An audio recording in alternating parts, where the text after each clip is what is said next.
എല്ലാവരും സുഖമായിരിക്കുന്നുവെന്ന് വിചാരിക്കുന്നു. ഇന്ന് ട്രഡീഷണലായ ഒരു വയണയിലയപ്പം ഉണ്ടാക്കാം. പോകാം വീഡിയോയിലോട്ട്. അതിനുമുമ്പ് എല്ലാവരും സബ്സ്ക്രൈബ് ചെയ്യണം, ലൈക്കും ഷെയറും ചെയ്യണേ. ഓക്കെ. തെരളിയപ്പം ഉണ്ടാക്കാൻ 1 കപ്പ് ഗോതമ്പ് മാവ് ഇവിടെ ഞാൻ ചേർക്കുന്നു. അരിമാവ് വേണമെങ്കിൽ അരിമാവ് വെച്ചും ഉണ്ടാക്കാം. 1 പഴം, അത് മിക്സിയിലിട്ട് അടിച്ചത്, അതും ഇതിൻ്റെ കൂടെ ചേർക്കാം. ചുക്ക്, ജീരകം, ഏലക്ക പൊടിച്ചത്, ഇതും ഇതിൻ്റെ കൂടെ ചേർക്കാം. ആവശ്യമായ തേങ്ങാക്കൊത്ത്, 1/2 മുറി തേങ്ങ, 1 നുള്ളു ഉപ്പ്, 1 സ്പൂണ് നെയ്യ്, പിന്നെ ശർക്കര പാനി കാച്ചിയത് ആവശ്യത്തിന് ഒഴിച്ച് കുഴച്ചെടുക്കാം.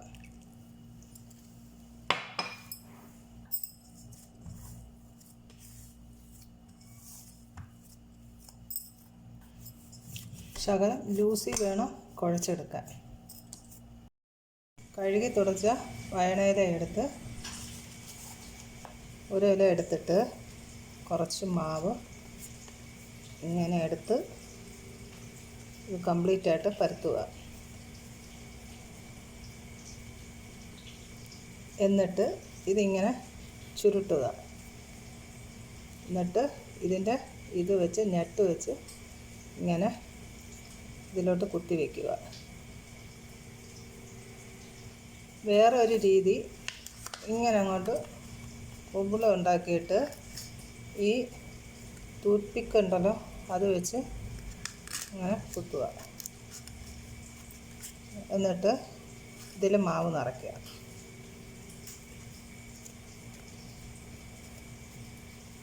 നിറച്ചിട്ട് ഇതിങ്ങനെ ഇതിൽ ഞെട്ട് ഇങ്ങനെ കുത്തി വയ്ക്കുക.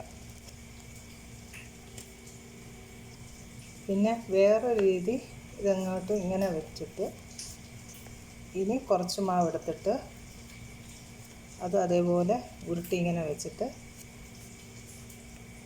ഇത് വെച്ച് ഇങ്ങനെ കുത്തി വയ്ക്കാം. പല രീതിയിൽ നമുക്ക് വയണയിലയിൽ മാവ് നിറയ്ക്കാം. അങ്ങനെ എല്ലാം നമുക്ക് ഇതേപോലെ പല ഷേപ്പിൽ ഉണ്ടാക്കി വയ്ക്കാം. അങ്ങനെ കംപ്ലീറ്റ് മാവ് വയണയിലയിൽ ഫില്ല് ചെയ്ത് ഇത് ഇനി നമുക്ക് ഇഡ്ഡലി ചെമ്പിൽ വെച്ച് ആവി കയറ്റി എടുക്കാം. പാത്രം വെച്ച് വെള്ളം തിളയ്ക്കുമ്പോൾ എല്ലാം എടുത്ത് വെച്ച് കൊടുക്കാം. എല്ലാം വെച്ച് അടച്ച് വേവിച്ചെടുക്കാം. അങ്ങനെ സ്വാദിഷ്ടമായ തെരളിയപ്പം റെഡിയായി.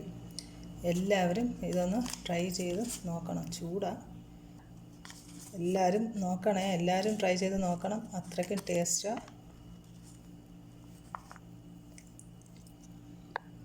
എല്ലാവരും ഈ റെസിപ്പി ചെയ്ത് നോക്കണം കേട്ടോ.